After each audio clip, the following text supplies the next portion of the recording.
पूनम, मैंने तुम्हें कितनी दफा समझाया है कि अच्छा लिबास पहनकर ही रहो मेरे घर में। समीर को नहीं पसंद ये सब कुछ। अरे मेरी बहन, बुरा मत मानना। देख, मैं ये चाहती हूँ कि तू मेरे देवर के साथ शादी करके इस घर में बहू बनकर आए, पर तू है कभी न कभी नालायकपन कर ही देती है। बस दीदी, मैंने माना कि आप पूरी शिद्दत से लगे हुए हो कि मेरी शादी इस घर में ही हो, पर मैं नहीं चाहती कि मेरी शादी इस घर में हो, क्योंकि समीर को जब मेरा ये लिबास ही पसंद नहीं तो वो मुझसे शादी क्यों करेगा। दीदी, मैं कोई भी कॉम्प्रोमाइज करना नहीं चाहती। मैं अपने मन को मारकर क्यों रहूं, और वो भी एक समीर जैसे लड़की से शादी करने के लिए। दीदी, मुझे नहीं करनी समीर से शादी। मैं नहीं चाहती मेरी खुशियों का गला घुटे। मैंने तुझे कितनी लाख दफा समझाया है कि मैं तेरी बड़ी बहन हूँ, तेरा भला ही चाहती हूँ ना। दीदी, मैं बचपन से इतनी बड़ी हो गई हूँ, आज से पहले आपने कभी मेरे थप्पड़ नहीं मारा, और आज आपने समीर के लिए मेरा। अरे मेरी बहन, तू कितनी नादान लड़की है। अरे मैं तो चाहती थी कि जैसे ऐसो आराम मैं इस घर में कर रही हूँ तू भी मेरे साथ करे, पर नहीं, तुझे रास क्यों नहीं आ रहा ये सब कुछ। पर शायद मैं ही गलत हूँ। जब तुझे समीर से प्यार नहीं है, लगाव नहीं है, तो तू कैसे राजी होगी। शायद मैं ही जबरदस्ती कर रही हूँ।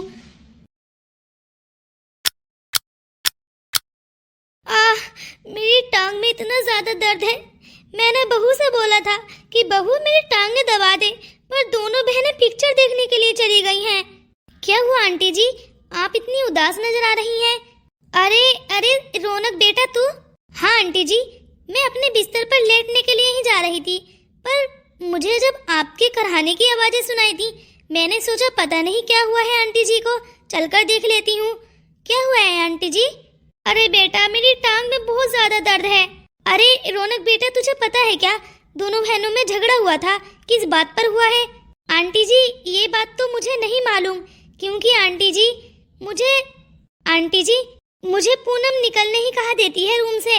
बोलती है 4-5 दिन के लिए आई हो, रूम में ही रहो, बाहर को निकलने की कोशिश मत करो। पर आंटी जी, आप चिंता मत कीजिए, मैं आपकी टांगें अच्छे से दबा दूंगी, आपको दर्द नहीं होगा अब। अरे बेटा, तू रहने दे, कुछ ही दिनों के लिए तो तू आई है, और वो भी अपना माइंड फ्रेश करने के लिए। रौनक बेटा, तुझे उस लड़के के बारे में सोचने की कोई जरूरत नहीं है। तू अपनी जिंदगी के बारे में सोच। वो तेरे लायक ही नहीं था बेटा। अगर वो तुझे समझता, तुझसे प्यार करता, तो तेरे साथ इतना बड़ा धोखा ही नहीं करता। और जब उसने धोखा कर ही दिया है तो उसके बारे में क्या ही सोचना। छोड़ दे उसको उसके हाल पर। तू अपनी जिंदगी की नई शुरुआत कर बेटा। मुझे लगता है तू बहुत ही अच्छी लड़की है, और तेरे बहुत ही अच्छे संस्कार भी हैं।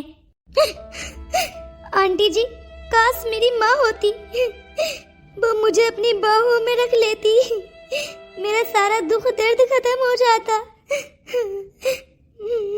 आंटी जी, शायद मैं अनाथ हूँ ना, इसलिए सारे लोग मुझे अनाथ समझकर धोखा दे देते हैं।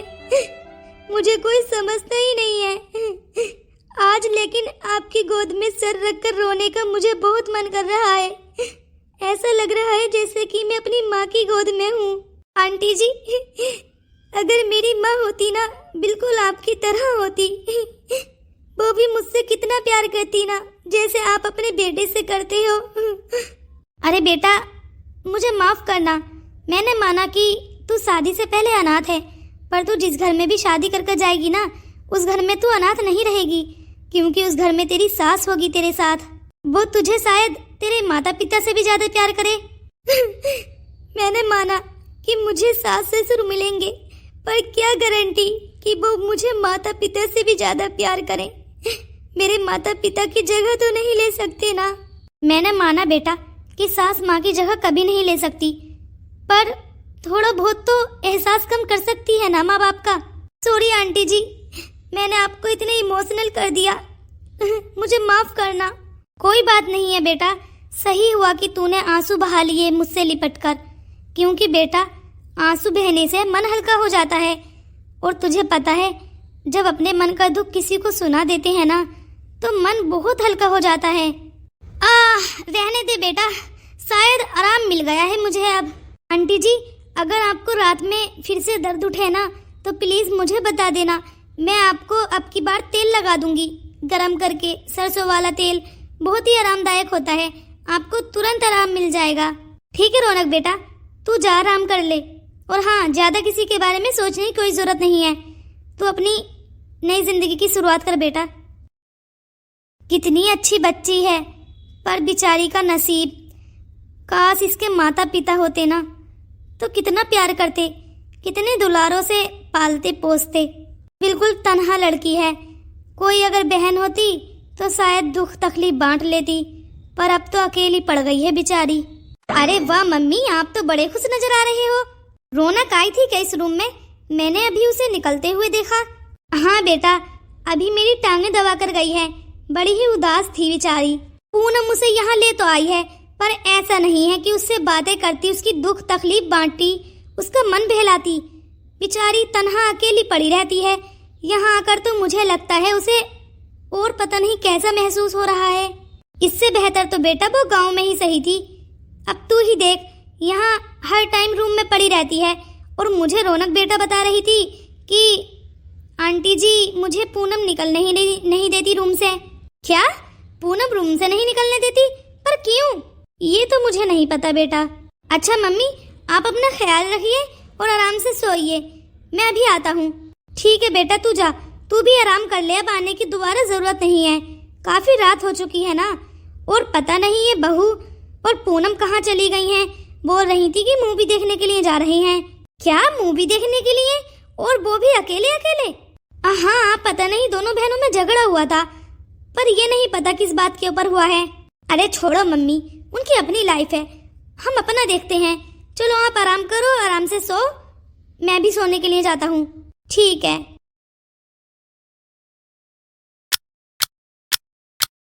तू खुश तो है ना पूनम? तूने मुझे माफ कर दिया ना? देख, मैं तो तेरे भले के लिए ही बोल रही थी, पर देख शायद मैं ही गलत हूँ।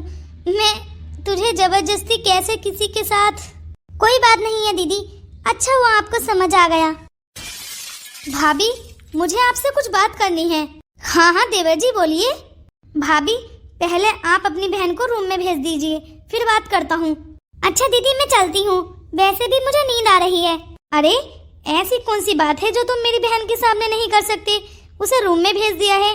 हाँ भाभी, आपकी बहन ये कैसा पहनावा पहनती है?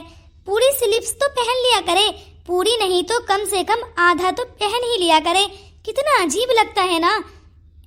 सॉरी देवर जी, वो क्या है ना, हम मूवी देखने के लिए गए थे तो बस ऐसे कपड़े पहन लिए उसने। क्या है ना, उसे रास्ते में दोस्त भी मिलते हैं, अगर वो ऐसे कपड़े पहन कर जाती फुल तो उसकी मजाक उड़ाती ना उसकी दोस्त। आप दोस्तों को देख रही हैं, समाज को नहीं। चलो, उसकी लाइफ है, जैसा वो जिए, मुझे क्या फर्क पड़ता है। मैं तो बस इंसानियत के नाते समझा रहा था कि लड़कियों को फुल ही लिबास अच्छा लगता है। मीर, तुम बिल्कुल सही कह रहे हो, पर क्या करूं, मैं तो समझाती हूँ। बोल रही थी कि दीदी थोड़ा थोड़ा करके आदत डाल लूंगी। वो क्या है ना, अभी नई नई लंदन से आई है तो ऐसे ही अचानक खुद को चेंज नहीं कर पा रही, पर कर लेगी धीरे धीरे। मेरी बहन बहुत ही अच्छी लड़की है। खैर दीदी, मुझे आपकी बहन के बारे में तो कोई बात नहीं करनी। मैं रौनक का बोल रहा था, अगर आप लोग मूवी देखने के लिए जा ही रहे थे तो रौनक को भी अपने साथ ले जाते। वो रूम में ऐसे ही पड़ी है, या फिर पूनम को उसे इस घर में लाना ही नहीं चाहिए था, उसे गांव में ही रहने देती ना। वो गांव वालों के साथ रहती, मिल घूमती फिरती, उसका मन खुद ही शांत हो जाता। पर तुम्हारी बहन को तो अपना नाम करना था ना, और नाम के नाम पर तो वो काम भी नहीं कर रही है। अपनी फ्रेंड को ऐसे ही रूम में लाकर पैक कर दिया है और बाहर निकलने को भी मना करती है। भाभी, ऐसा कैसे चलेगा? देवा जी, ये सारी शिकायतें तुम्हें रौनक ने लगाई हैं क्या? या फिर उसे जलन हो रहा है कि हम दोनों बहनें मूवी देखने के लिए चले गए और उसे नहीं लेकर गए? अरे भाभी जी, आप ये कैसी बातें कर रही हैं? रौनक से तो मेरी बात तक नहीं हुई है, बल्कि जब से वो आई है मैं बस उसके रूम में एक ही दफा गया हूँ, दोबारा तो मैं गया भी नहीं हूँ। मैं तो बस माँ से पूछने के लिए गया था, पर मुझे पता चला कि आप लोग उसे अकेले ही छोड़ गए। अगर जा ही रहे थे तो रौनक को भी साथ ले जाते। मैं तो बस इतना बोल रहा हूँ। देवा जी, आप उस लड़की के लिए मुझसे झगड़ रहे हैं। देखो, मैंने कोई ठेका नहीं ले लिया है उस लड़की की खुशियों का। मैंने माना मेरी बहन उसे यहाँ लेकर आई है, उसका ख्याल रखना चाहिए, पर उसकी भी क्या गलती है? ये थोड़ा एहसान कर दिया है कि वो उसे गांव से यहाँ ले आई है इतने बड़े शहर में। और हाँ समीर, मेरी इस बात को ध्यान रखना, वो हमारी कोई बहन नहीं लगती और ना ही हमारी रिश्तेदार जो हम उसकी खुशियों का ख्याल रखेंगे। 2-3 दिन में उसे वापस भेज देंगे, बस इतना ही कर सकते हैं। और तुम्हें अगर उस पर इतना ही तरस आ रहा है ना, तो खुद ले जाइए घुमाने के लिए। अरे यार, मैं तो इंसानियत के नाते बोल रहा था कि अगर तुम उस लड़की को लेकर ही आए हो तो थोड़ा सा उसका मन बहलाओ, घुमाओ फिराओ, पर उसे तो इस घर में लाकर पैक कर दिया है। ये सही थोड़ी ना है। शायद आंटी जी बिल्कुल सही कह रही थी, मुझे उन लोगों को भुला ही देना चाहिए। पर कैसे भुला दूं इतना लंबा समय जो बिताया है। पर मेरी दादी जी ने भी मेरा साथ नहीं दिया। पता नहीं, वो तो ऐसा लग रहा था जैसे अपनी ही बातों से मुकर गई हो। उसे एक अल्फाज तक नहीं बोला और उसने मेरी ही फ्रेंड से शादी कर ली। उसने मुझे बहुत बड़ा धोखा दिया है। मुझे तो बहुत जोरों की भूख लग रही है और यहाँ पर दोबारा खाना भी नहीं खा सकती, वरना ये लोग बोलेंगे कि ये लड़की पता नहीं फ्री का कितना खाना खा रही है, फ्री का है इसलिए ठूसे जा रही है। क्या करूं, कैसे रात कटेगी आज मेरी? आज मैंने कम खाना खाया था। बेचारी कितनी भूखी है ना। इसने ये बात तो बिल्कुल सही कही है। अगर हम किसी के घर पर जाते हैं तो दोबारा खाना खाने को कैसे बोलें, इसी शर्म में भूखे सो जाते हैं। अब इसके लिए ये घर भी नया है और लोग भी नहीं हैं, तो इसकी हिम्मत कैसे पड़ेगी दोबारा खाना खाने की या फिर हम लोगों से बोलने की। इसका ख्याल तो हम लोगों को ही रखना चाहिए, पूछना चाहिए कि अगर तुम्हें दोबारा भूख लगे तो बोल देना या फिर किचन में आकर खुद खा लेना। खैर रौनक, अरे आप इतनी रात को? मैं तुम्हारे रूम से गुजर ही रहा था, मैंने ये पिज्जा ऑर्डर किया था, मैंने सोचा थोड़ा सा पीस आपको भी दे देता हूँ। नहीं, आप खाइए, आपने ये अपने लिए ऑर्डर किया है तो आप ही खा लीजिए, मुझे नहीं चाहिए। अरे हाँ, ये मैंने ऑर्डर तो अपने ही लिए किया है, मैंने ये तो बोला नहीं है कि मैंने स्पेशल आपके लिए किया है। अरे तुम डर क्यों रही हो? चलो आओ, इस पिज्जे को हम दोनों खत्म करते हैं। पर ये इतनी जल्दी ऑर्डर कैसे होकर आ गया? क्या ऑर्डर करने पर ये पिज्जा तुरंत आ जाता है? अरे नहीं, ये तो मैंने ऑफिस आते हुए ऑर्डर किया था कि जब तक मैं घर पहुंचूंगा ये ऑर्डर मेरे घर तक पहुंच जाएगा और मैं जाकर खा लूंगा। दरअसल आज मैंने अपने दोस्तों के साथ खाना तो खा लिया था, पर मुझे दोबारा भूख लग जाती है ना, इसलिए मैंने ऑलरेडी ऑर्डर करवा कर रख लिया था। तो बस किचन में से इसे ही लेकर जा रहा था। मैंने सोचा इतना बहुत सारा कैसे खाऊंगा, खराब ही जाएगा ना। और पूनम और भाभी जी भी सो चुकी हैं, तो क्यों ना हम दोनों मिलकर इसे खत्म करें। आओ खाते हैं ना साथ में। पहले मैं खा लेती हूँ, फिर आप खा लेना, ठीक है?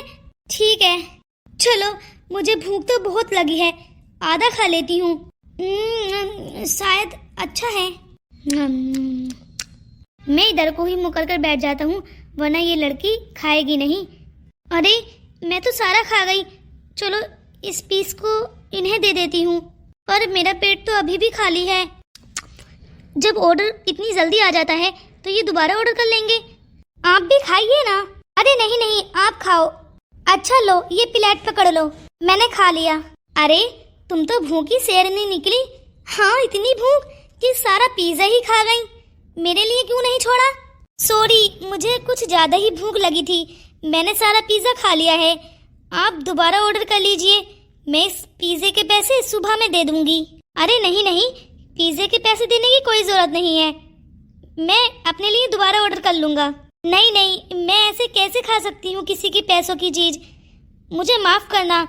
खाना तो चलो कोई बात नहीं है, मैं गरीब हूँ खाना तो मैं खा ही सकती हूँ, पर ये तो आपने अपने लिए स्पेशली ऑर्डर किया था, तो मैं ऐसे कैसे खा सकती हूँ?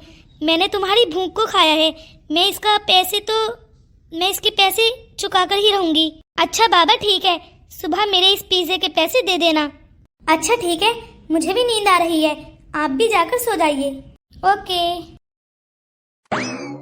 थैंक्स समीर, आज समीर की वजह से मैं भूखी नहीं रही, वरना आज तो मुझे भूखा ही सोना पड़ता। समीर कितना अच्छा है ना। काश इस लड़के को खूब अच्छी लाइफ पार्टनर मिले। कितना ख्याल रखता है और ये अपनी पत्नी का भी इतना ही ख्याल रखेगा। अरे समीर, लगता है समीर यहाँ पर आया था। अरे पूनम, तुम यहाँ आकर बैठो।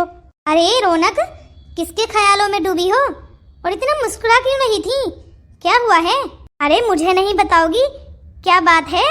पूनम, कुछ भी बात नहीं है। तुम्हें क्या हुआ है? तुम ऐसे क्यों पूछ रही हो? अरे नहीं नहीं, तुम समीर के बारे में कुछ बोल रही थी, इसलिए मैंने सोचा पूछ लेती हूँ। क्या हुआ? समीर यहाँ पर आया था क्या? हाँ, समीर तो आया था पूनम, वो भी पिज्जा लेकर।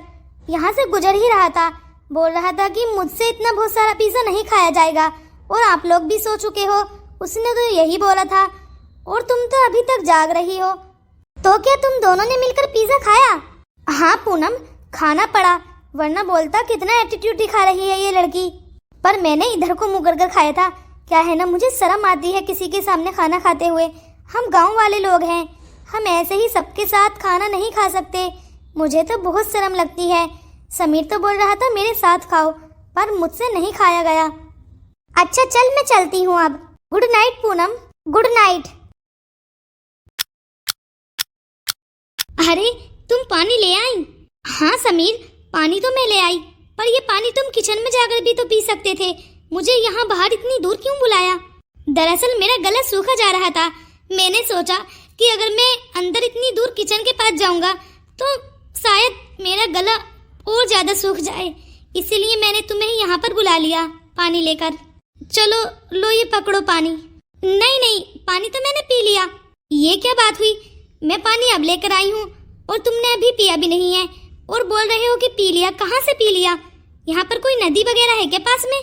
अरे नहीं नहीं, तुम पहले ये बताओ, क्या तुम मेरे साथ घूमने के लिए चलोगी? क्या घूमने के लिए? पर क्यों? अरे लो, घूमने के लिए भी क्यों? क्या ये सवाल पूछने की जरूरत होती है क्या? अरे रौनक बेटा, तू? हाँ आंटी जी, कुछ काम है क्या? अरे नहीं नहीं बेटा, तूने सुबह उठते ही सारे घर का काम खत्म कर दिया। और पूनम और मेरी बहू तो अभी उठी भी नहीं है और तूने अकेले ही सारे घर को समेट लिया। किचन भी बिल्कुल साफ पड़ा है और तूने इतने सवेरा सवेरा मेरे रूम में भी चाय भिजवा दी। वाह बेटा वाह, तेरे अंदर तो बड़ा ही टैलेंट है और संस्कार भी।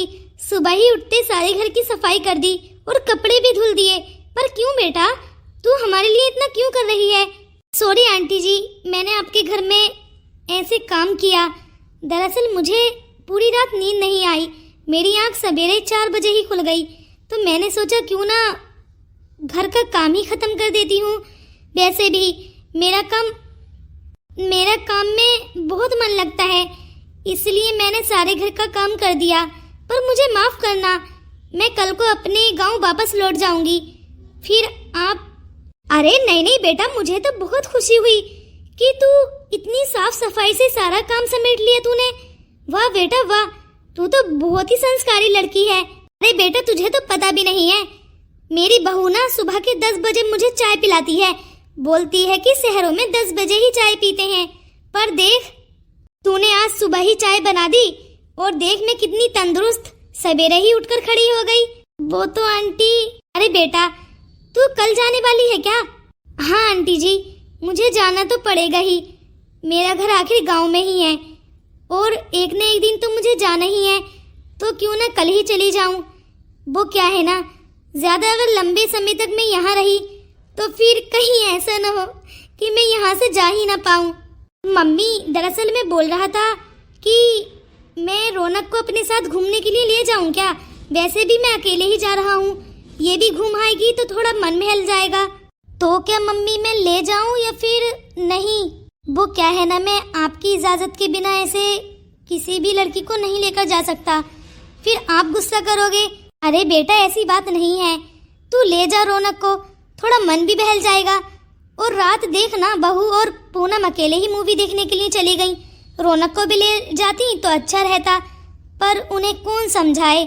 और जब से पूनम आई है, बहू के तो लक्षण ही चेंज हो गए हैं। ठीक है मम्मी, थैंक यू। पूनम, चलो हम घूमने के लिए चलते हैं, मम्मी ने भी बोल दिया है। फिर तुम कल तो चली ही जाओगी अपने गांव। अच्छा ठीक है आंटी जी, ये गिलास रख देना। ठीक है बेटा, मैं रख दूंगी, तू जा। मम्मी जी, ये रौनक और समीर कहाँ गए हैं? क्या रौनक अपने घर वापस जा रही है? क्या समीर उसे उसके गांव छोड़ने के लिए गया है? अरे नहीं नहीं बेटा, आज देखना रौनक ने सारे घर का काम खत्म कर दिया है और इसी खुशी में मैंने सोचा क्यों ना समीर के साथ उसे घूमने के लिए भेज दूं। तो बेटा वो उसी के साथ घूमने के लिए गई है। समीर भी जिद कर रहा था कि मम्मी रौनक को भेज दीजिए, हम आइसक्रीम खाकर वापस आ जाएंगे, तो बस मैंने भेज दिया। और वैसे भी रौनक कल को वापस तो अपने गांव जाने ही वाली है, तो मैंने सोचा बेचारी जब से आई है घर में ही है, तो क्यों ना एक दो दफा उसे घूमने के लिए भेज दूं। मम्मी जी, ये आपने बिल्कुल भी सही नहीं किया है, रौनक को समीर के साथ भेजकर। हाँ, ऐसे ही किसी पराई लड़की को अपने बेटे के साथ भेज दिया। अरे बेटा, तुम्हारी बहन भी तो जाती है ना मेरे बेटे के साथ, वो भी तो पराई ही है, तुम ही तो मेरी अपनी हो। अच्छा, मेरी बहन पराई हो गई? वो आपकी कुछ नहीं लगती, वो आपकी रिश्तेदार लगती है। अरे बहू, तो गुस्सा क्यों कर रही है? चल आजा, अंदर चलकर चाय पीते हैं। लगता है ये बुढ़िया सटिया गई है। मैंने बोला था पूनम को कि समीर को अपने बस में कर ले, पर इस लड़की से कुछ नहीं होता। कहीं ऐसा न हो कभी ये गरीब लड़की अमीर घर देखकर लालच में आ जाए और समीर को फंसा ले। नहीं नहीं नहीं, ऐसा नहीं होने दे सकती मैं। आज 8 दिन हो गए हैं इस लड़की को हमारे घर में, और समीर उसी के गीत गाता है। उसी के लिए रात मुझसे झगड़ा कर रहा था कि आप लोग उसे मूवी के लिए नहीं लेकर गए, और अब तो उसे घुमाने के लिए ही ले गया। और पिज्जे वाली बात भी पूनम मुझे बता रही थी। कहीं ऐसा न हो ये लड़की समीर को फंसाने की प्लानिंग कर रही हो। पूनम, तुझे शर्म नहीं आती? इतना लेट उठती है तू। अरे कुछ तो शर्म लिहाज कर लेकर मेरे घर में आई है तू मेहमान बनकर, और इतना लेट उठती है। देख, मैं तुझे कितने लंबे समय से समझा रही थी कि समीर को अपने बस में करने की कोशिश कर। अच्छा लिबास पहन, क्योंकि उसे ये लिबास पसंद नहीं है, लेकिन तू बाज नहीं आती है। देख, वो लड़की कितनी चालू चंड है, समीर के साथ घूमने के लिए गई है और तू अब आ रही है आंखें मसलती हुई। और तो और वो सासू माँ का भी दिल जीत रही है। सुबह उठते ही सारे घर की साफ सफाई कर दी, जैसे कि इस घर की बहू हो। क्या तू चाहती है कि वो मेरी देवरानी बन जाए गरीब लड़की? देख, मुझे समीर के लक्षण कुछ अच्छे नहीं लग रहे हैं। वो हर टाइम उसकी तरफदारी करता है। कहीं ऐसा न हो कि रौनक गांव पहुंच जाए और समीर का और रौनक का मिलना जुलना चालू हो जाए, क्योंकि समीर अभी से ही उसके गीत गाता है कि वो इतनी संस्कारी है, ऐसी है वैसी है। कहीं ऐसा न हो वो अपने गांव वापस लौट जाए, फिर भी समीर वहां जाया करे उससे मिलने के लिए, और एक दिन ऐसा आएगा कि वो इस घर की बहू बनकर आ जाएगी और तू खाली हाथ रह जाएगी। क्या सच में ऐसा चल रहा है? तू कब समझेगी पागल लड़की। दीदी, आप चिंता मत कीजिए, आप देखिए मैं अपने जलवे कैसे दिखाती हूँ। और आप इस रौनक की चिंता मत कीजिए, आज ही बल्कि शाम को ही मैं इसे इसके गांव छोड़कर आऊंगी। और देखना, आपकी देवरानी तो आपकी बहन ही बनेगी। क्या सच में? रौनक एक दफा बस यहाँ से चली जाए, फिर आप अपनी सासू माँ से मेरे रिश्ते की बात करना, और मैं खुद को बदलने की कोशिश करती हूँ। ठीक है।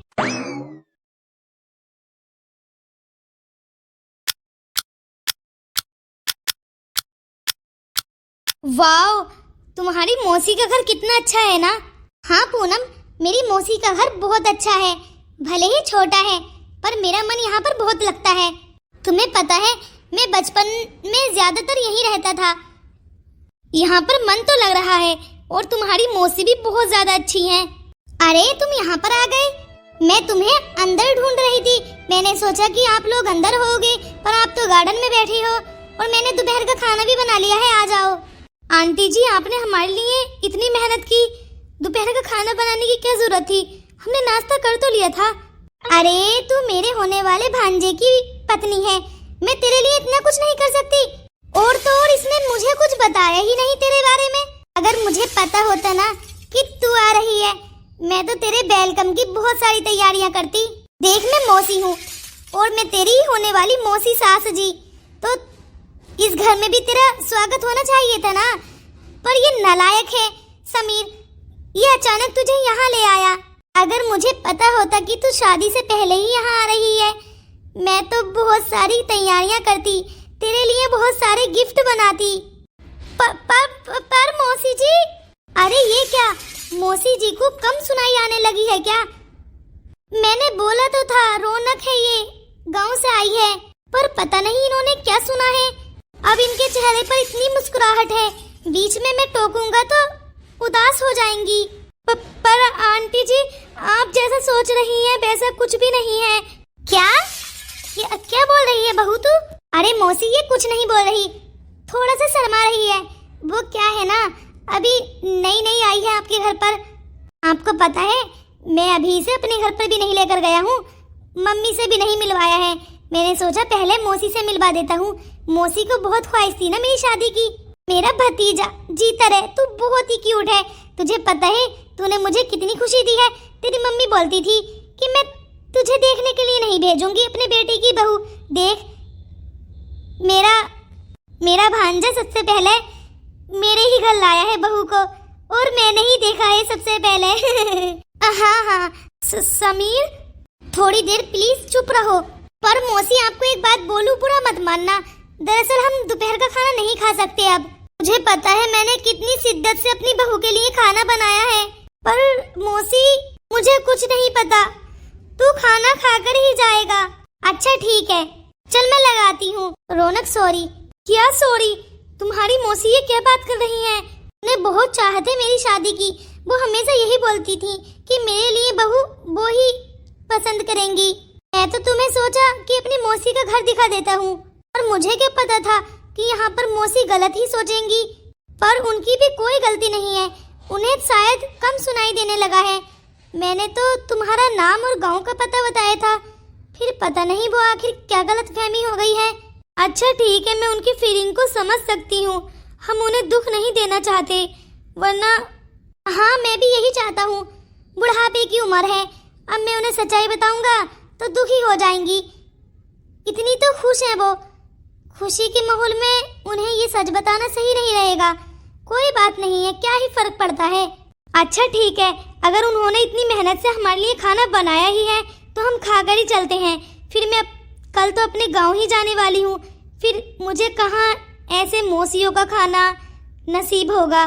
मेरी तो कोई मौसी ही नहीं है, और मुझे तुम्हारे रिश्तेदारों से मिलकर बहुत खुशी हुई। अच्छा ठीक है, जब मौसी ने खाना बना ही दिया है तो दोनों खाकर ही चलेंगे। हाँ चलो चलते हैं। अरे बेटा आजा, देखो मौसी भी आवाज लगा रही हैं, चलो।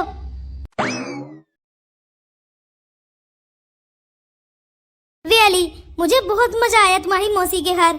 हाँ, मजा तो मुझे भी बहुत आया। तुम्हें पता है एक दफा मैं पूनम के साथ गया था, तब मुझे इतना मजा नहीं आया जितना कि आज आया। अच्छा ठीक है, तुम अपनी मौसी की गलतफहमी दूर कर देना, क्योंकि मैं तो कल ही जाने ही वाली हूँ। रौनक, तुम कल नहीं आज ही जाओगी? क्या आज? क्यों रौनक, जाने का इरादा नहीं है क्या? अरे नहीं पूनम, मैं जाऊंगी तो, पर मैंने सोचा आज और रुक जाती हूँ। अरे पूनम, रुकने को तो तुम रुक ही सकती हो, पर तुम्हारी दादी का क्या होगा? वो अकेले गांव में पड़ी हैं, और मैंने सुना है कि गांव वाले उन पर बहुत सितम कर रहे हैं। और तुम्हें पता है गांव में बहुत सारे लड़ाई झगड़े चल रहे हैं। अब तुम चाहती हो कि तुम्हारी दादी वहाँ अकेले पड़े रहें बुढ़ापे में? उन्हें तुम्हारे साथ की बहुत ज्यादा जरूरत है। तुम्हें जाना तो होगा, और मैं तुम्हें छोड़कर आऊंगी। क्या लड़ाई झगड़े? हाँ, मैंने तो यही सुना है, मैंने कॉल की थी। वही तुम्हारे होने वाले पति जी, मेरा मतलब है तुम्हारी फ्रेंड के पति जी हो गए हैं ना अब, तो वो ही बोल रहे थे। और तुम्हारी दादी जी की बहुत तबीयत खराब है। अच्छा, तो मुझे आज ही जाना होगा। हाँ, और तुम्हें अभी इसी वक्त मैं छोड़कर आऊंगी, क्योंकि तुम अकेले जाओगी सही नहीं रहेगा। वहाँ पर लड़ाई झगड़े चल रहे हैं। पूनम, तुम यही रहो, वहाँ पर लड़ाई झगड़े चल रहे हैं ना, तो मैं छोड़कर आऊंगा। तुम लड़की हो, अगर ऊंच नीच हो गई तो सही नहीं रहेगा। भाभी जी मुझे ही बोलेंगी कि तुम कहाँ गए थे, तुम छोड़कर आते। नहीं समीर, मैं चली जाऊंगी इसके साथ। देखो, वहाँ पर अगर लड़ाई झगड़े चल रहे हैं तो तुम्हारा और रौनक का जाना अकेले सेफ नहीं रहेगा, इसलिए मैं कार से रौनक को छोड़ आऊंगा, और तुम यहीं रहो। इस लड़के के ड्रामे तो मैं समझती हूँ, पर कोई नहीं, छोड़कर ही तो आने का बोल रहा है, छोड़ आएगा, मुझे क्या, आना तो इसे मेरे ही पास है अब। अच्छा ठीक है, तुम गांव छोड़ आओ, अपना ख्याल रखना। अब कौन सी तुम दोबारा वापस इस घर में लौट कर आ रही हो। तुम्हारा बहुत बहुत धन्यवाद कि तुम मुझे यहाँ लेकर आई और मुझे जीना सिखाया। हाँ, इसका नाम पूनम है, ये भला किसे चैन से जीने देगी। तुम्हें यहाँ लाकर रौनक कैद ही कर दिया था, पर तुम्हें तो इसकी अच्छाई ही नजर आएगी, क्योंकि ये सामने तो अच्छाई ही करती है ना। चलो अपना ध्यान रखना, आज तुम्हारा किस्सा खत्म। क्या कुछ बोल रही थी क्या? नहीं नहीं, यही बोल रही थी कि अपनी दादी जी का भी ध्यान रखना, अपना भी ख्याल रखना। चलो पूनम, अब हम जाते हैं। क्या है ना, फिर रात हो जाएगी तो वापस लौटने में दिक्कत होगी। गांव का रास्ता है, सवेरा ही वापस आ जाऊंगा तो अच्छा रहेगा। ठीक है, bye bye. Bye bye Poonam, अपना ध्यान रखना। चलो, इस लड़की से पीछा तो छूटा। थैंक यू, तुमने मुझे ये साड़ी दिलवाई शोरूम से। आज तक मैंने ऐसी साड़ी नहीं पहनी थी। मैं तो सोचती थी कि शादी के बाद ही साड़ी पहना करूंगी। अरे इतना तो मैं कर ही सकता था, तुम इतने समय से मेरे घर में रह रही थी और मैं तुम्हें साड़ी नहीं दिलवाता। ए लड़के, रौनक, तुम इसके साथ कैसे हो? अंकल आप, मुझे आपको देखकर बहुत अच्छा लगा, इतने लंबे समय बाद देख रही हूँ। रौनक, निकल जा इस गांव से, तेरी इस गांव में कोई जगह नहीं है। अब तेरी वजह से इस गांव में बहुत लड़ाई झगड़े हुए हैं, तेरी दादी जी से। अब तेरी दादी जी 2-3 दिन से सुकून की जिंदगी जी रही हैं, इसीलिए तू अब यहाँ नहीं रहेगी। देखो, तुम्हारी पहले शादी टूटी और फिर तुम इस लड़के के साथ चली गई थी। हमें नहीं पता क्यों गई थी और किस हक से गई थी, पर बड़े ही दिनों बाद तुम्हारी दादी जी पर तरस खाकर इन गांव वालों ने इसी गांव में रख लिया है। क्या तुम चाहती हो कि तुम्हारी वजह से तुम्हारी दादी जी भी इस गांव से चली जाएं? इसलिए तुम इस लड़के के साथ गई थी ना, इसी लड़के के साथ वापस चली जाओ। इतने लंबे समय से इस लड़के के साथ रह रही थी। अरे अंकल जी, आप गलत समझ रही हैं, मैं तो अपनी फ्रेंड के घर गई थी। बहुत देखी हैं ऐसी लड़कियां फ्रेंडों के घर जाने वाली। अंकल जी, आपको जरा भी शर्म नहीं आ रही इस लड़की से ऐसे बात करते हुए? ये इसका गांव है और इस गांव में इसका घर। इसका घर किसका गांव? इसका घर तो इसका होने वाले पति के नाम कर दिया था ना इसके माता पिता ने, तो इसका तो घर यहाँ पर कुछ है ही नहीं। और हाँ, इसकी दादी जी पर तरस खाकर गांव वाले ने रोटी खाना झोपड़ी दे दी है। तो बेटा, भलाई इसी में है कि तुम उन्हें चैन से जीने दो और इस लड़की को अपने साथ ही ले जाओ। बिना मतलब के कोई ऐसे ही कपड़े नहीं दिलवाता। तुम अभी क्या बोल रहे थे? तुमने इस लड़की को साड़ी दिलवाई है और इस लड़की की सारी ख्वाहिशें पूरी हो गई ना। अब ले जाओ इसे यहाँ से और दोबारा शक्ल मत दिखाना। देखो, मैं तुम्हें वार्निंग दे रहा हूँ, मैं अकेला हूँ, वरना गांव वाले आ गए ना तो आप लोगों को बहुत मारेंगे पीटेंगे। देखो, तुम चिंता मत करो, मुझे लगता है गांव वाले लोग भड़के हुए हैं। कैसे चिंता न करूं, मेरी दादी जी अकेली है यहाँ पर, मैं छोड़कर उन्हें कैसे चली जाऊं? देखो, मैं सब संभाल लूंगा, तुम कार में बैठो जाकर। आखिर ये गांव वाले क्या चाहते हैं? दोस्तों, अगर आप सेकंड पार्ट देखना चाहते हो तो जल्दी जल्दी कमेंट्स करो। जितने ज्यादा कमेंट्स होंगे उतनी जल्दी आपका सेकंड पार्ट आपको मिल जाएगा।